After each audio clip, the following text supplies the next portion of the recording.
A graça e a paz do nosso Senhor e Salvador Jesus Cristo seja com todos, amados irmãos. Uma boa noite a todos. Que a graça do Senhor seja estendida a cada lar, a cada família, a cada irmão e irmã que tem nos acompanhado toda a quinta-feira acerca dos estudos do Salmo dos Degraus. Nós hoje estaremos tratando da segunda parte do Salmo 130, na qual tratamos do primeiro verso ao quarto verso do Salmo na quinta-feira passada, e agora estaremos concluindo, desenvolvendo do verso 5 em diante até o verso 8 e concluindo assim o Salmo de número 130. Ele nos trouxe informações extremamente importantes acerca daquilo que o salmista estava escrevendo sobre si, sobre o seu pecado, sobre as suas falhas, e falando da graça de Deus, falando da misericórdia de Deus. Então nós hoje estaremos tratando dos versos finais desse Salmo 130. Então desde já é um prazer e uma alegria estar tratando desse Salmo aqui juntamente com você que está nos acompanhando. E nós vamos iniciar nesse momento com uma oração, e logo depois estaremos louvando também um cântico ao Senhor. É preciso que nós venhamos a louvar ao nosso Deus.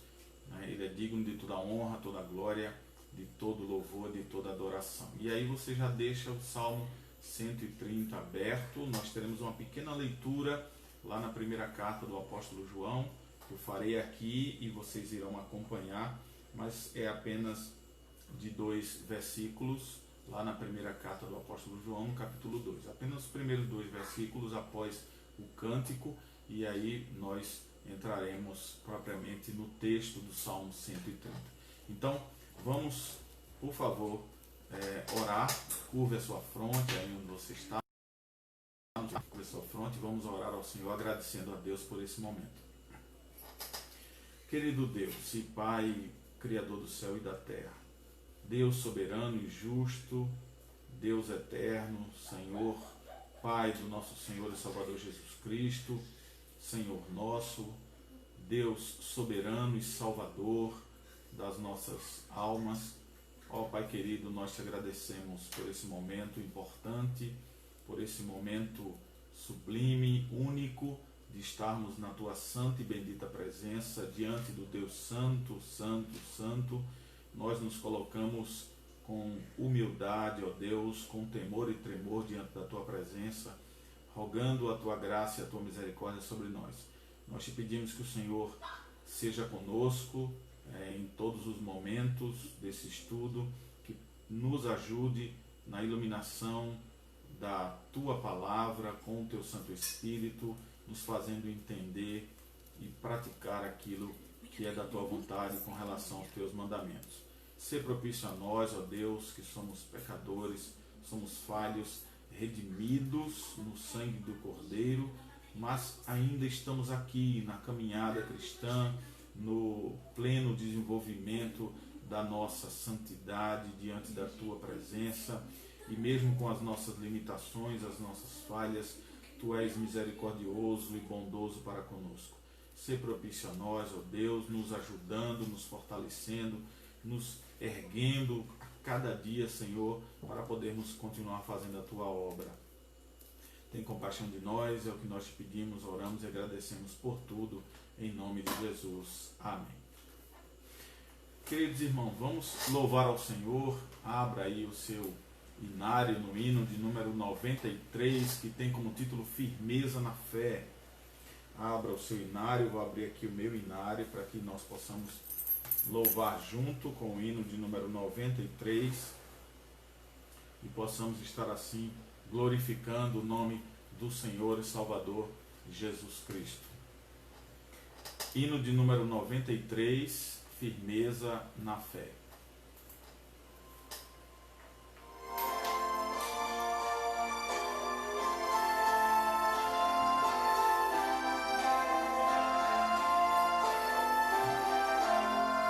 Somente ponho a minha fé na graça excelsa de Jesus, no sacrifício remidor, no sangue do bom Redentor.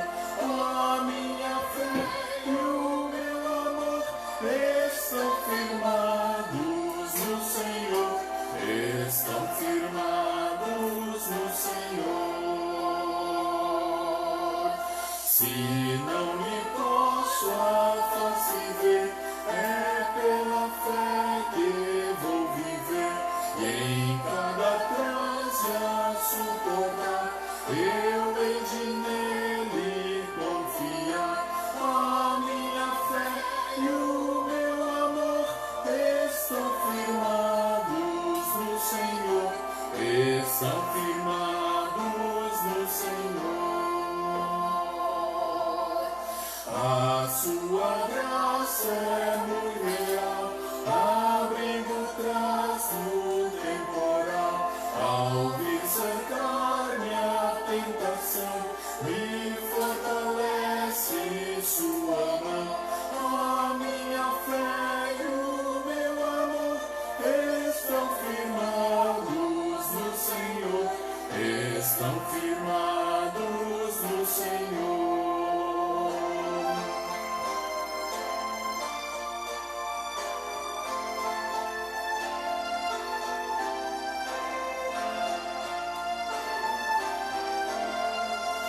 Quando a trombeta ressoar, irei com ele me encontrar, e com os salvos cantarei louvor eterno ao grande Rei. A minha fé e o meu amor estão firmados no Senhor, estão firmados no Senhor.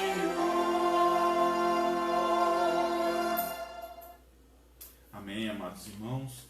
Louvado e bendito seja o nome do Senhor por toda a eternidade. Bendito seja o Senhor, e que Ele receba os nossos louvores de todo o coração, com sinceridade, como adoradores, assim como Cristo quer que sejamos. Então, as bênçãos do Senhor são derramadas sobre nós todos os dias, por isso devemos e podemos louvar ao Senhor, devolvendo a Ele aquilo que primeiro Ele nos dá. Então, louve sempre ao Senhor, firmeza na fé. Isso é o que o Senhor nos propicia. Agora, queridos irmãos, a leitura da palavra de Deus, lá na primeira epístola do apóstolo João, no capítulo 2.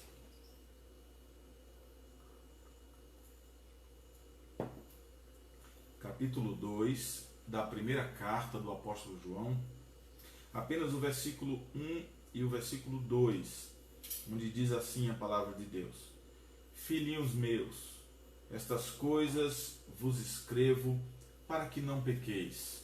Se todavia alguém pecar, temos advogado junto ao Pai, Jesus Cristo, o justo. E Ele é a propiciação pelos nossos pecados. E não somente pelos nossos próprios, mas ainda pelos do mundo inteiro. Amém. Que o Senhor nos abençoe na sua palavra lida, nos conceda graça, misericórdia e, acima de tudo, perdão pelos nossos pecados. Tema esse sobre perdão que temos tratado aqui no Salmo de número 130, que eu peço a você que mantenha a sua Bíblia aberta neste Salmo. A você que não abriu ainda e que está talvez chegando agora e nos acompanhando nesse momento de estudo da Palavra de Deus, para a conclusão do texto do Salmo 130, o Salmo dos Degraus, ou chamado Cântico de Romagem. Abra lá no Salmo 130 e nós faremos a leitura de todo o Salmo, porque é um Salmo pequeno, apenas 8 versos deste poema, esta poesia do salmista. E, claro, nós vamos nos deter à segunda parte, né? Semana passada nós tratamos do verso 1 ao verso 4, agora nós iremos tratar do verso 5 ao verso 8, para assim encerrar o estudo sobre esse salmo. Então, diz assim a palavra do nosso Deus no Salmo 130. Das profundezas clamo a ti, Senhor, escuta, Senhor, a minha voz, estejam alerta aos teus ouvidos as minhas súplicas. Se observares, Senhor, iniquidades, quem, Senhor, subsistirá? Contigo, porém, está o perdão para que te temam. Aguardo o Senhor, a minha alma o aguarda. Eu espero na sua palavra. A minha alma anseia pelo Senhor mais do que os guardas pelo romper da manhã. Mais do que os guardas pelo romper da manhã. Espere, Israel, no Senhor, pois no Senhor há misericórdia, nele copiosa redenção. É ele quem redime a Israel de todas as suas iniquidades. Amém. Mais uma palavra de oração, meus irmãos, por favor, mediante a palavra de Deus, da santa e bendita palavra do Senhor aos nossos corações. Querido Deus e Pai, nos ajuda a estarmos sempre diante da Tua palavra, com inteireza de coração, com desejo de estudá-la, de aprender, de meditar na Tua palavra.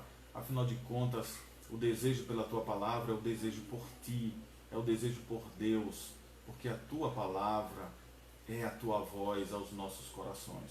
Por isso, Pai, nos abençoe esta noite para podermos concluir essa mensagem, esse estudo da Tua palavra, segundo a Tua vontade, para a glória do Teu santo nome e para a edificação da igreja. Em nome de Jesus que nós te oramos e agradecemos por tudo. Amém. Muito bem, queridos irmãos, nós lembramos aqui que semana passada, quando trouxemos a primeira parte desse Salmo 130, nós trouxemos o tema também deste Salmo, que seria confissão, arrependimento e restauração. Esse é o tema trazido nas palavras do salmista Davi, aqui neste Salmo 130. Ele traz a confissão, ele faz assim no início do Salmo, ele arrepende-se, isso a gente vê no decorrer do Salmo, e claro, ele fala de restauração da parte de Deus para aqueles que buscam perdão pelos pecados. E eu quero trazer rapidamente o resumo dos 4 primeiros versos da semana passada, para que os irmãos não percam uma linha de pensamento, não percam uma linha do estudo para entenderem esse salmo. Então, o resumo dos 4 primeiros versos que tratamos na semana passada refere-se aqui ao escritor no Salmo 130, onde ele faz de início uma oração penitencial. Nós falamos isso semana passada. É uma oração de penitência, um clamor, um pedido que ele faz ao Senhor. É um pedido pessoal, ele inicia esse salmo fazendo um pedido pessoal de perdão. Ele está falando sobre os seus erros, sobre as suas falhas, mas isso não impede de entendermos que esse pedido, ele é feito, claro, no geral também, pode se estender à igreja, está se estendendo. Nós trazemos essa oração pessoal do salmista como uma aplicação à nossa vida, para fazermos do mesmo jeito, para clamarmos e suplicarmos ao Senhor com a mesma intensidade, profundidade e desejo de perdão, assim como o salmista. Então ele começa esse salmo fazendo esse pedido pessoal de perdão. Um outro pedido aqui que é feito por ele é no final do salmo, agora em benefício à casa de Israel, ao povo de Israel. E o que ele acaba destacando aqui, já falamos isso neste salmo, é a natureza muito especial da súplica do orador, a súplica feita por ele. Então, os problemas do salmista e a sua angústia são aqui partilhados com o povo. O salmo serve tanto para esse povo, na época aí do Antigo Testamento, onde o salmista trata desse salmo, escreve esse salmo, mas serve para cada um de nós, serve para mim e serve para você. Então, o salmista ora por ele, faz essa oração, mas essa oração ela é representada também para toda a igreja, ela se estende para os servos do Senhor que estão ali juntamente com o salmista. O clamor aqui do salmista revela o quanto ele estava esmagado, o quanto ele estava sofrido, angustiado e aflito, claro, por conta dos seus pecados. E ele pede a Deus por alívio, ele clama ao Senhor para que haja alívio, para que haja a paz do perdão do Senhor sobre ele. E reconhece, claro, a repreensão de Deus, e nós precisamos reconhecer assim como ele, quando Deus está nos repreendendo, pondo a sua mão sobre nós, porque assim como o salmista Davi, lá no Salmo 32 e 51, ele fala sobre a questão do esconder pecados, ou do ficar calado, de reter, e aí isso trouxe angústia para ele, aflição a ponto dos seus ossos, ele sentir como que estivessem envelhecidos por conta de faltar confessar ao Senhor esse pecado. Então ele reconhece a repreensão de Deus. Nós precisamos reconhecer a disciplina e a repreensão de Deus quando ficamos calados com relação a isso. E ele busca não só busca coragem, né, dentro dele mediante as escrituras, mas também encoraja a todos os crentes, aqueles irmãos daquela época, como traz a aplicação para nós hoje, a termos esperança no Senhor. Por quê? Porque Ele é soberano, porque Ele é gracioso para com o seu povo. Então, na hora da aflição, da angústia, que não só essa aflição e essa angústia vai aí se tratar de problemas externos, de dificuldades ou barreiras que temos no dia a dia, mas sim a angústia e a aflição, ela pode vir à nossa vida por conta dos nossos pecados, das nossas falhas, dos nossos erros, e principalmente quando esses não são confessados. E aí o salmista vai iniciar o salmo clamando lá das profundezas. Então nós podemos ir até essas profundezas, o Senhor pode permitir que estejamos nessas profundezas, para sentirmos de fato lá a solidão e a necessidade, acima de tudo, da presença de Deus na nossa vida, da presença do Senhor, do seu braço forte e da restauração que traz alívio para a nossa vida, para a nossa alma, para a nossa consciência, isso da parte de Deus. Então, relembrando aqui também os assuntos que dividem o Salmo, né, dos primeiros 4 versos. O primeiro verso, o segundo verso, vai revelar a súplica aqui do salmista, quando ele usa a frase das profundezas clama a ti. Né? O salmista aqui nos 2 primeiros versos nos revela o seu estado, a situação da sua alma, que dão base para o escrito desse salmo. Então, o estado da alma está muito claro aqui quando ele mostra a sua angústia nessa expressão das profundezas, né? De estar lá embaixo, de estar no fundo do poço, de estar num abismo, sem poder sair, sem ter condições de sair de lá. Então, nós citamos aqui na semana passada o Salmo 69, o verso 2 e também o verso 15, onde o salmista vai falar sobre essa profundidade, esse abismo, essa calamidade que está sobre a sua vida, e o Salmo termina com ele tendo a segurança e a esperança em Deus. Os versos 3 e 4, o salmista nos trouxe semana passada a convicção do perdão que ele sabe ou sabia que receberia de Deus. Então ele expressou lá a convicção do perdão e também o seu efeito. Nós recebemos o perdão, mas esse perdão traz um efeito. Que efeito é esse, né? Nós vimos aí semana passada. Então, essa convicção do perdão, ele expressa na frase quando ele diz: contigo, porém, está o perdão. Essa é a certeza, essa é a convicção dele de que com o Senhor está o perdão. Então, ninguém é justificado se Deus não justificar. Essa é a certeza que o salmista tem, é a certeza que nós temos.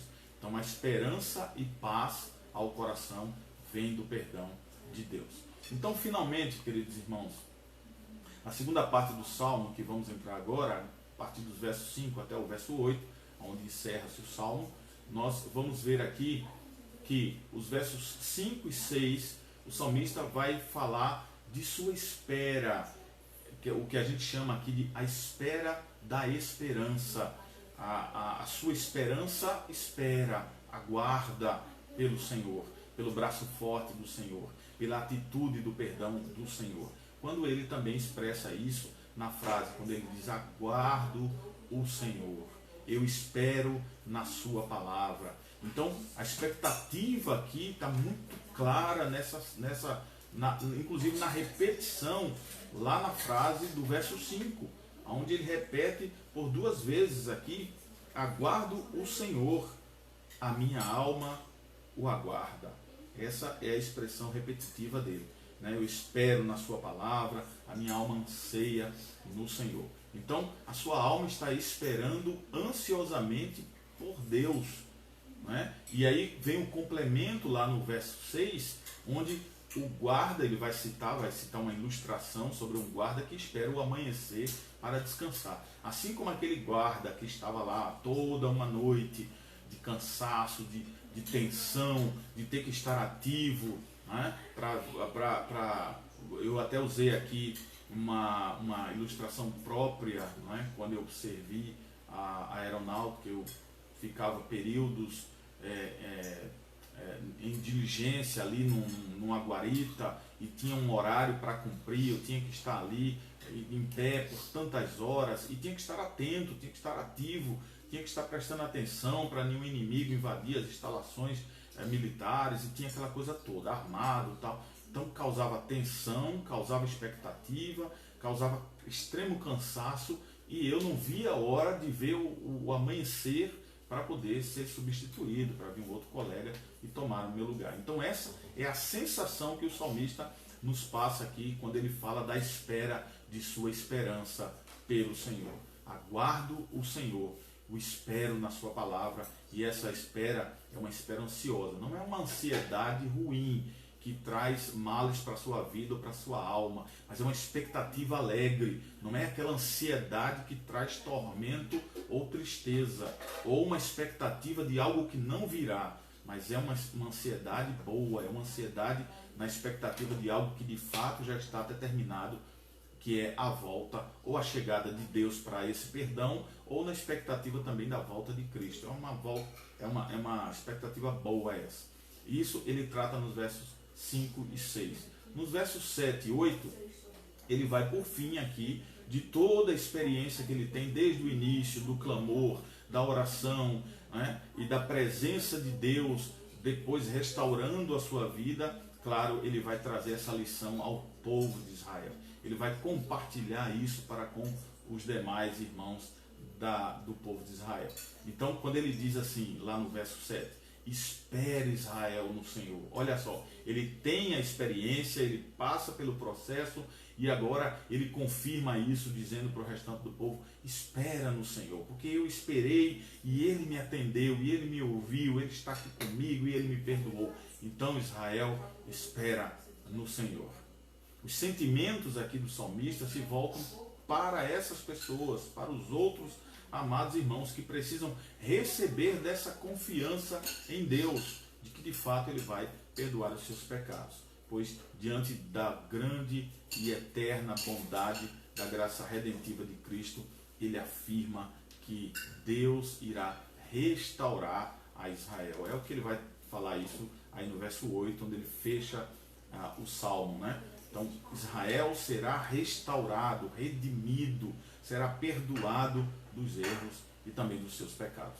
Então, concluindo aqui essa primeira parte, né, nós temos o entendimento diante desse salmo, e vimos isso já na quinta-feira passada, nos primeiros versos, de que o pecado é uma afronta contra o amor de Deus, é uma afronta contra a honra do Senhor, é uma afronta contra principalmente a santidade de Deus. Mas quando se reconhece o próprio pecado, quando nós reconhecemos o nosso próprio pecado, o resultado do reconhecimento vai ser o clamar das profundezas, como nós citamos aqui também na semana passada, o que o salmista Davi disse lá no 1 Samuel, no primeiro livro de Samuel, capítulo 12, versículo 13. Então disse Davi a Natã, pequei contra o Senhor. Olha, ele tem o reconhecimento e ele tem agora a resposta na sua boca, o fato dele dizer, pequei contra o Senhor. Então disse Natã a Davi, como diz o texto, também o Senhor te perdoou o teu pecado, não morrerás. Reconhecimento, né, saber que de fato errou, e aí vem o arrependimento, e claro, o resultado da parte de Deus é o perdão do pecado e o alívio para a alma daquele que errou. Então, só depois aqui desse reconhecimento, que segue-se o arrependimento, haverá alegria e paz, a paz do perdão de Deus em Cristo Jesus, na vida do salmista, na vida do povo e, claro, consequentemente, na nossa vida. Queridos irmãos, propriamente agora, os versos 5 e 6, onde diz assim o salmista, aguardo ao Senhor, eu espero, né? Em algumas versões tem espero. Aguardo ao Senhor, a minha alma o aguarda e espero na sua palavra. A minha alma anseia pelo Senhor, mais do que os guardas pela manhã, mais do que aqueles que aguardam pela manhã. Por 3 vezes aqui nesse verso, o salmista deixa claro a sua espera. Eu aguardo, eu espero. Ele repete né, esse verbo aí, o verbo esperar, eu estou esperando ansiosamente pelo Senhor. Ele clamou a Deus por sua misericórdia e pelo seu perdão. Agora, diante desse clamor, alguém poderia perguntar, será que ele não recebeu essas bênçãos que pediu para ele repetir? Não é? Ele poderia dizer, aguardo pelo Senhor, e ter aguardado e ter recebido e pronto. Aí vem uma segunda ação dele de dizer que aguarda novamente pelo Senhor. E uma terceira vez ele vem dizendo que espera pelo Senhor. Aí pode surgir essa dúvida, mas será que ele não recebeu as bênçãos que pediu? Sim, ele recebeu as bênçãos que ele clamou, que ele pediu aqui, segundo o texto. O que é que ele está esperando então, se ele recebeu? Pelo fato de ele ter repetido esse verbo por 3 vezes.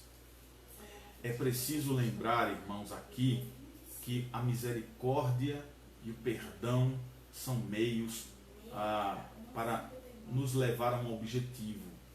Veja, quando ele espera pelo Senhor, quando ele clama pelo Senhor, e ele está esperando pelo Senhor, aguardando ansiosamente, e claro, ele vai receber essas bênçãos aqui que ele está clamando, mas o que ele está nos ensinando aqui é que ele não está esperando apenas pela misericórdia, ou ele não está esperando apenas pelo perdão, mas a misericórdia e os perdãos e o perdão são meios para nos levar, ou para ter levado o salmista a um objetivo. E a resposta a essa questão está em saber o que levou o salmista às profundezas. Essa é a grande questão aqui. O que levou o salmista àquele momento profundo dele, lá do primeiro verso? Ele começa dizendo, das profundezas clamei ao Senhor.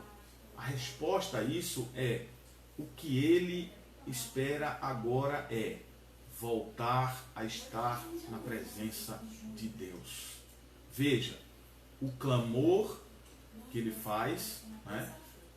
Aguardar, ele passa a aguardar o Senhor, a esperar ansiosamente.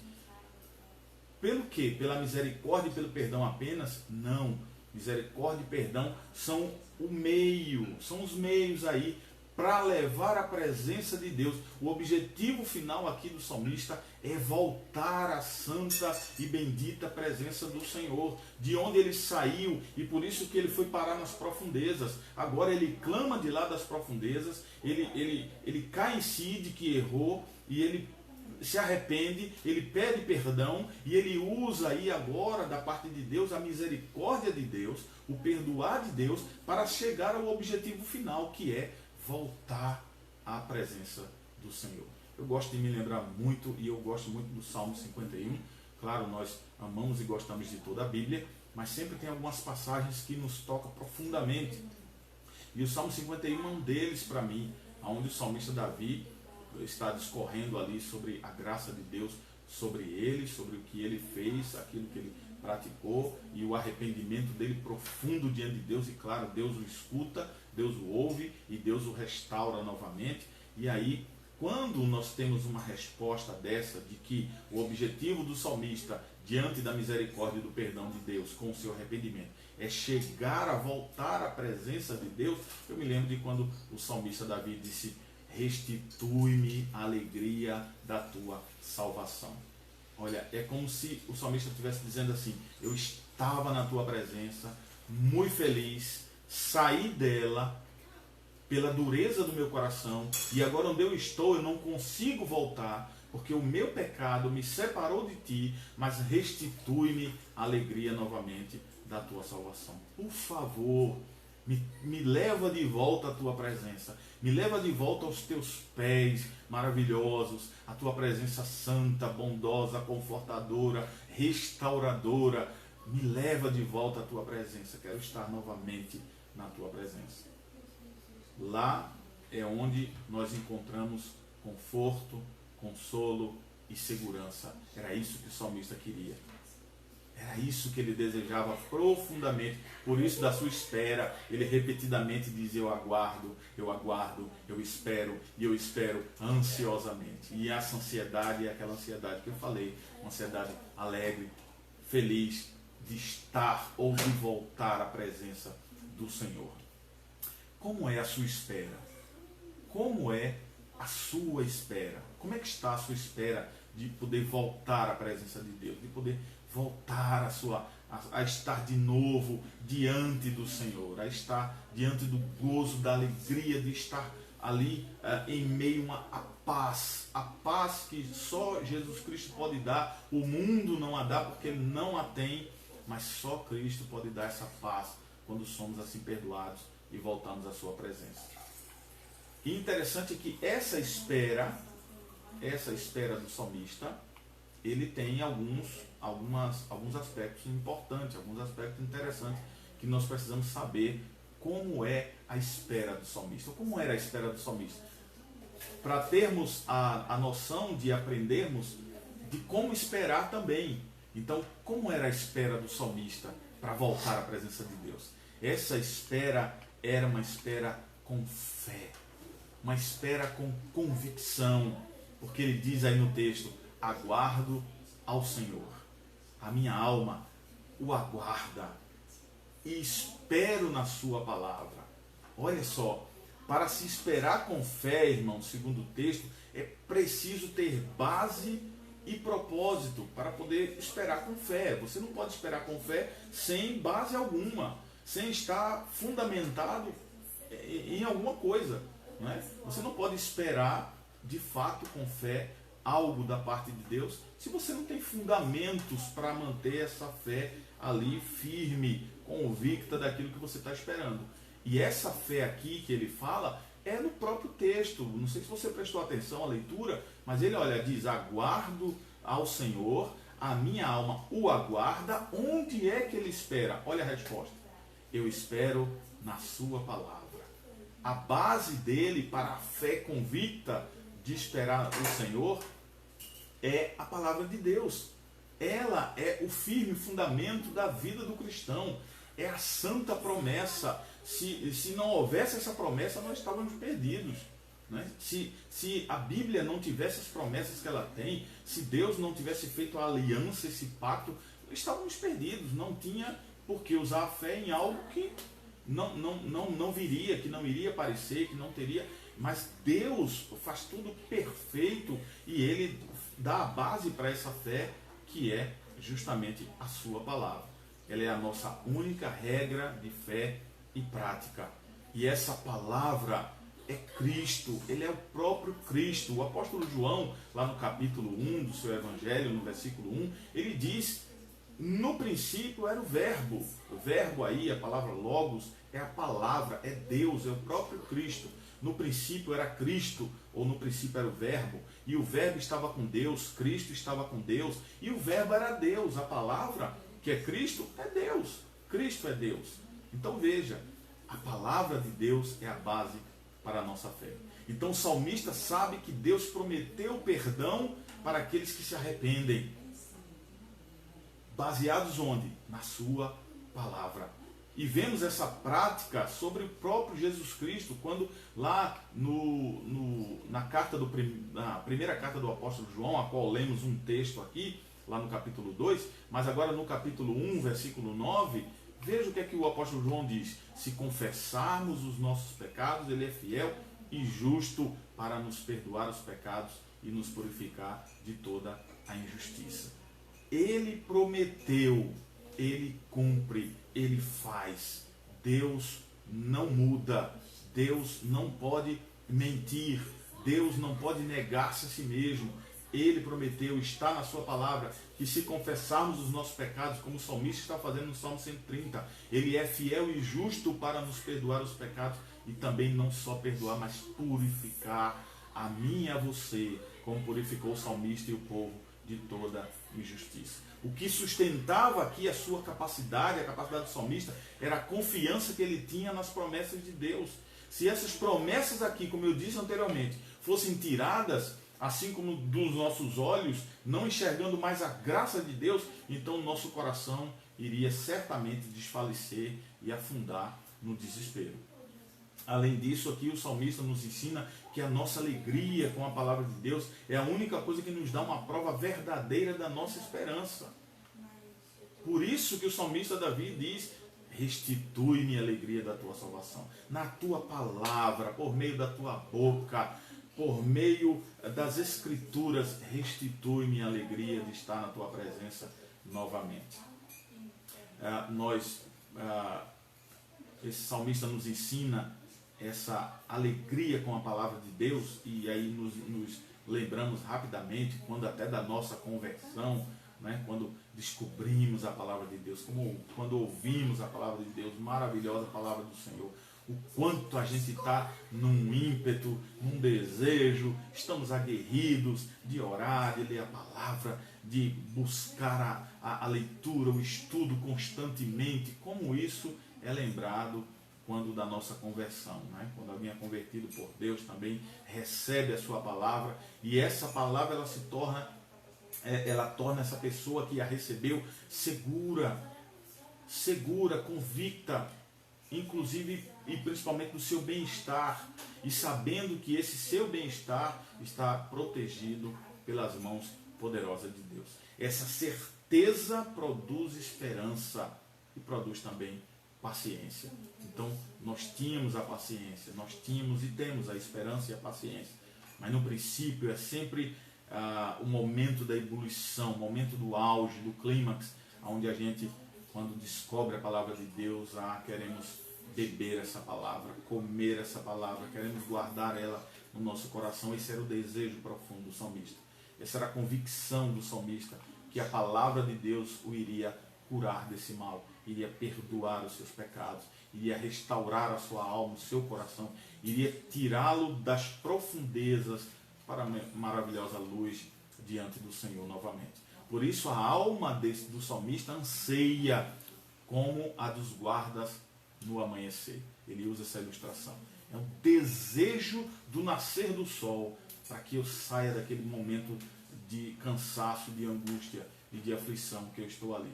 E o salmista usa essa ilustração aqui para nos dar algo na prática, para entendermos com facilidade. Porque o salmista sabe que Deus está chegando. Por isso do seu aguardar com tanta ansiedade, da sua espera com tanta ansiedade e alegria. Ele está chegando, ele está vindo perdoar, ele está junto dele e vai botar a sua mão sobre ele para que ele seja perdoado, e a paz do perdão de Deus irá sobre toda a sua alma, sobre todo o seu pensamento, vai lhe dar uma consciência limpa novamente, e ele vai se sentir refrigerado com isso. Então ele espera a chegada do Senhor ansiosamente, com muita expectativa. Quando Deus se volta para ele e o coloca em sua soberana presença, meus irmãos, é graça da parte de Deus, é satisfação e gratidão por parte do salmista. E aí o salmista, nesse momento, ele sai das profundezas da angústia para o alívio da alegria e da paz que é estar diante da presença do Senhor. Então, os versos 5 e 6, o salmista trata aqui justamente desse aguardar, dessa certeza do perdão da parte do Senhor, quando ele o aguarda ansiosamente, quando ele o aguarda numa grande expectativa. E ele faz isso para o nosso ensinamento, nos mostrando que precisamos esperar com fé, com convicção, porque a palavra de Deus é verdadeira, ela não mente, ela não engana, ela não dá voltas, ela não muda, ela não tem variação nenhuma. O que o Senhor prometeu, o Senhor cumprirá. Nos versos 7 e 8, ele vai trazer aquela lição que falamos, a lição para Israel, o experimento que ele teve, a experiência que ele teve com o Senhor, ele vai agora trazer para o restante do povo, porque o povo precisava pedir perdão pelos seus pecados, né? Então nos versos 7 e 8 ele vai dizer assim: espere Israel no Senhor, porque no Senhor há misericórdia e nele há abundante redenção, não pouca, veja, abundante redenção, suficiente redenção, né? Então, e ele remirá a Israel de todas as suas iniquidades. Esses versos, irmãos, nos mostram aqui a certeza do salmista sobre a misericórdia de Deus. ele é tão confiante que ele chama a todo Israel para que esperem no Senhor. Veja, a confiança dele é plena, ele não tem dúvida. Porque se talvez ele tivesse dúvida, ele diria, bom, eu vou falar só de mim, eu vou clamar só por mim, eu vou pedir ao Senhor apenas por mim, porque vai que o Senhor não venha, ou ele não me perdoe, ou ele não derrame da graça do seu perdão sobre mim, ou eu não tenha a paz e a alegria novamente, eu não vou comprometer a vida de todo o povo, eu não vou comprometer a vida dos meus irmãos.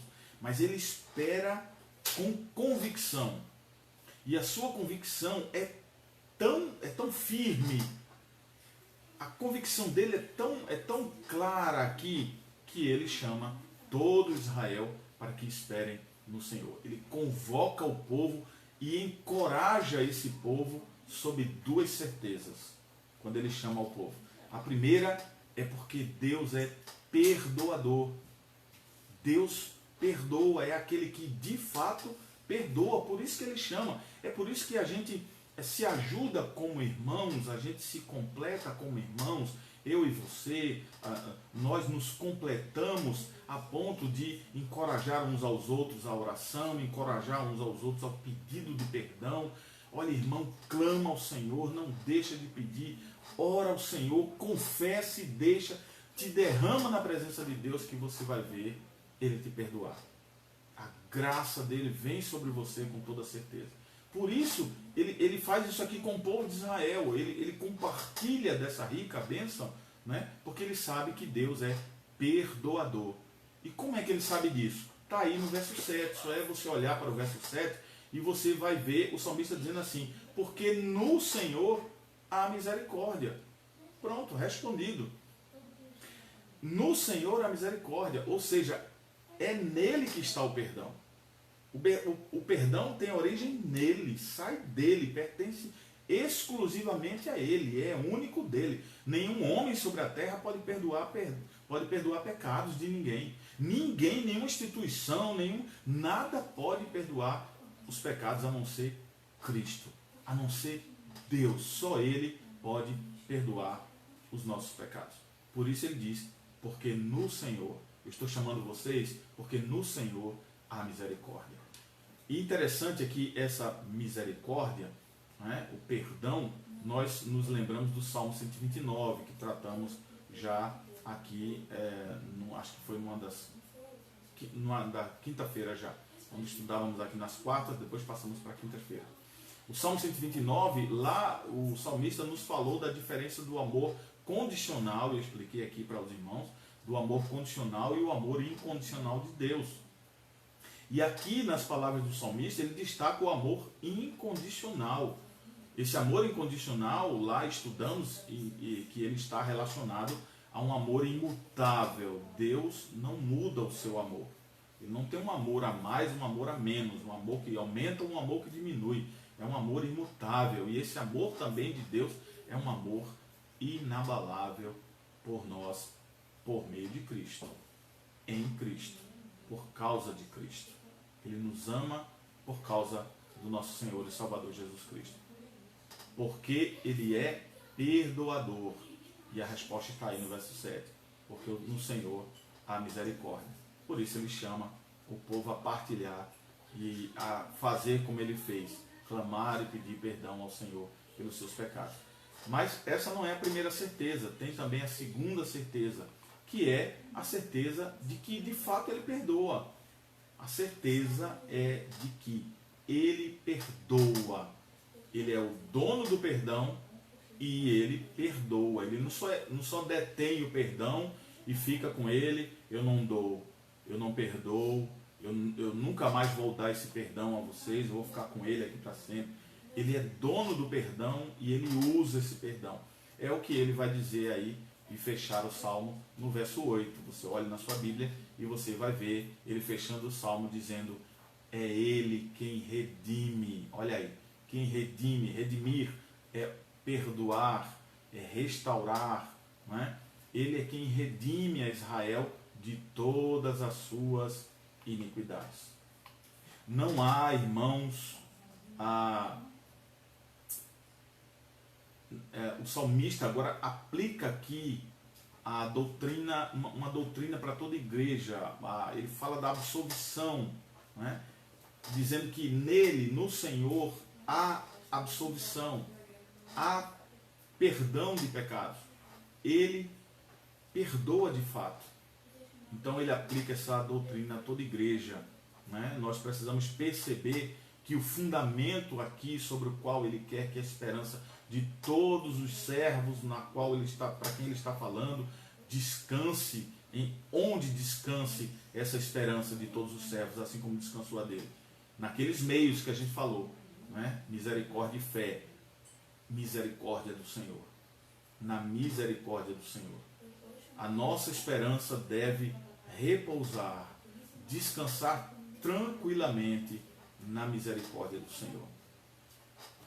Isso nos chama a atenção para que muitas vezes, quando eu e você vamos orar, estamos bastante aflitos, atribulados, e muitas vezes nós vamos orar, pedimos perdão ao Senhor, clamamos, oramos, e saímos, às vezes, ainda no final dessa oração preocupados, com algum tipo de angústia ainda no coração, né? Com aquela sensação de que faltou da nossa parte fazer alguma coisa. Não é que Deus não nos perdoou ou não deixaria de nos perdoar. Ele de fato perdoou, porque a sua palavra está dizendo que ele perdoou. O problema é nosso, o problema está no nosso lado, né? Você vai, ele te perdoa e você ainda está ali com algumas coisas no coração e na mente que ainda perturbam a sua alma com relação ao perdão de Deus.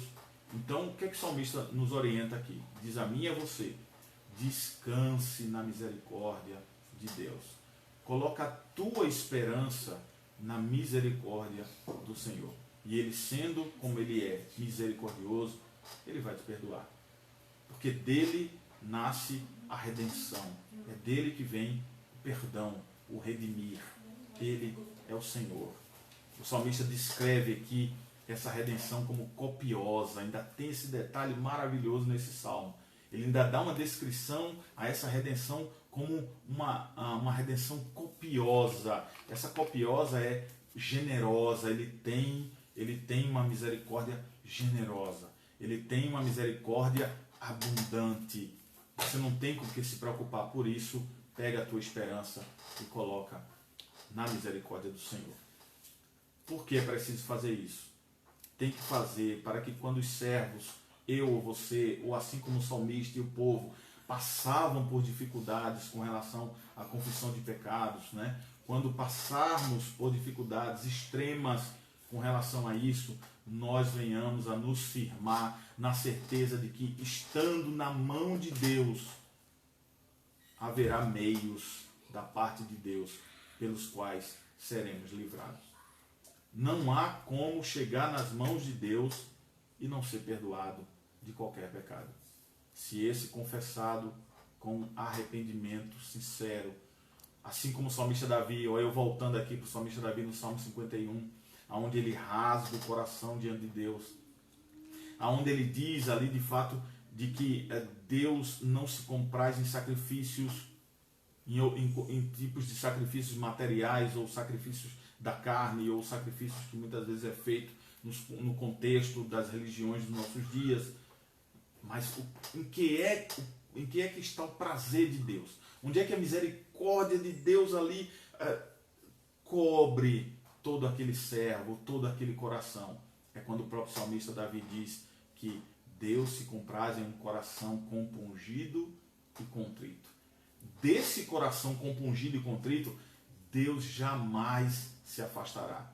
Ele não desprezará esse coração de jeito nenhum. Então, com toda certeza, a misericórdia vai abraçar esse coração e o perdão vai fazer morada nesse coração. É isso que ele está nos ensinando aqui. Esse salmo, inclusive, pode ter sido escrito numa época em que a igreja estava passando por grandes aflições com relação a também desobediência para com Deus, cativeiro babilônico, assírio. Então, foi um período que certamente a igreja passava por essas dificuldades, chegando ao ponto até de desanimarem de uma maneira irreversível, E aí, se não fosse a grandeza infinita do poder de Deus, servindo de escudo, de defesa para essa igreja, certamente eles teriam morrido. Eles teriam sucumbido à própria tristeza, à própria angústia. A base, irmãos, para a utilidade aqui dessas verdades, eu quero trazer essa aplicação para finalizarmos o texto desse salmo. A base para a utilidade dessas verdades é que a igreja, eu, você, mesmo quando estando no mais profundo abismo, naquelas profundezas que o salmista iniciou o Salmo 130, não duvide, não recue na dúvida, não duvide, não fraqueje, creia, tenha como base da sua fé a palavra de Deus, as promessas do Senhor. Por quê? Porque o livramento está nas mãos de Deus, não nas mãos de homens, não nas mãos de instituições, não nas mãos de governo, mas o livramento está nas mãos de Deus. E que quando necessário for ao uso dos meios desconhecidos do nosso entendimento, ele se manifesta. É quando os seus olhos não enxergam luz, ele se manifesta. É quando os seus olhos não conseguem enxergar uma solução, Deus está ali se manifestando. É nesse momento que ele está agindo. Eu quero concluir essas palavras, irmãos, dizendo a você que sempre que Deus promete um alívio sobre a aflição, ele dá, ele concede. E além disso tudo, ao mesmo tempo, com toda certeza, ele perdoará os pecados daquele que confessa e deixa. E o salmista afirma que Deus salvará a sua igreja. Uma coisa interessante, importante aqui. Deus salvará sua igreja não apenas das aflições, dos problemas, das dificuldades, mas acima de tudo, o que eu falei no domingo à noite aqui, sobre Jesus Cristo ser a cura para a maior doença da humanidade, que é o pecado. Mesmo diante dos problemas e das dificuldades dos quais o Senhor livra, mas acima de tudo, Ele nos livra do pecado, porque é esse que causa separação entre nós e o nosso Deus, entre você e o Senhor. Enquanto Deus não perdoar os pecados dos homens, e pecados esses aos quais Ele castiga, não pense que porque Ele não está perdoando ainda o pecado de alguém, Ele não está castigando esse pecado, né? Você vai ver Efésios capítulo 2, você vai ver Paulo falando dos filhos da ira, aqueles que estão sob a desobediência, né? São contra a Deus, então estão pagando por isso, não estão ali vivendo muito bem, ou terão um final muito bom, mas Deus está punindo esses pecados, Ele está castigando esses pecados, né? E fazendo isso não é possível alimentar a esperança de livramento, enquanto não houver arrependimento e o confessar. Então precisamos, irmãos, aprender nesse Salmo 130 sobre a forma de como devemos esperar o livramento de todas as calamidades, ou como devemos alcançá-lo. É isso que o salmista tem nos ensinado.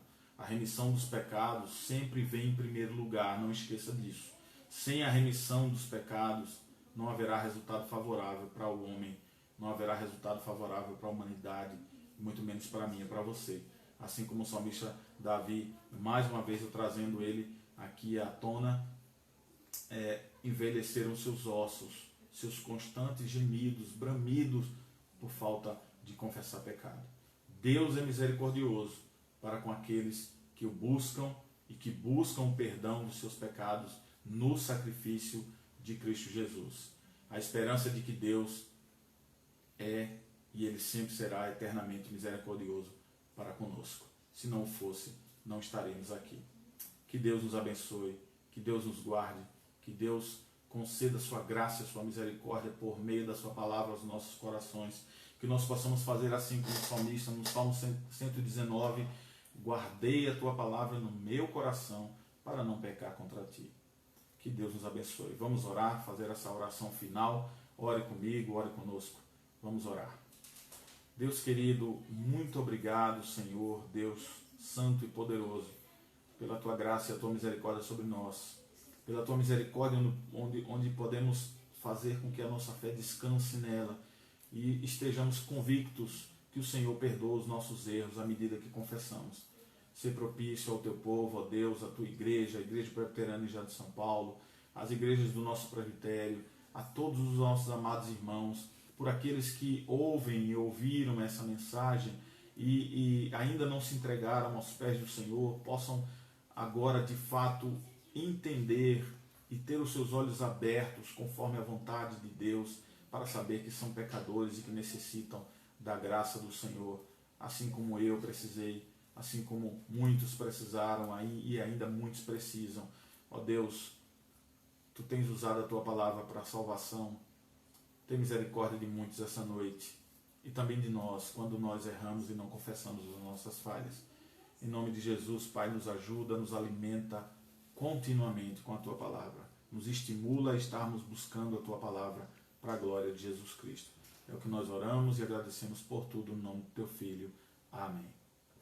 Deus abençoe a todos, uma boa noite, um bom descanso e até domingo, assim se Deus permitir, irmãos. Fiquem na paz do Senhor Jesus Cristo.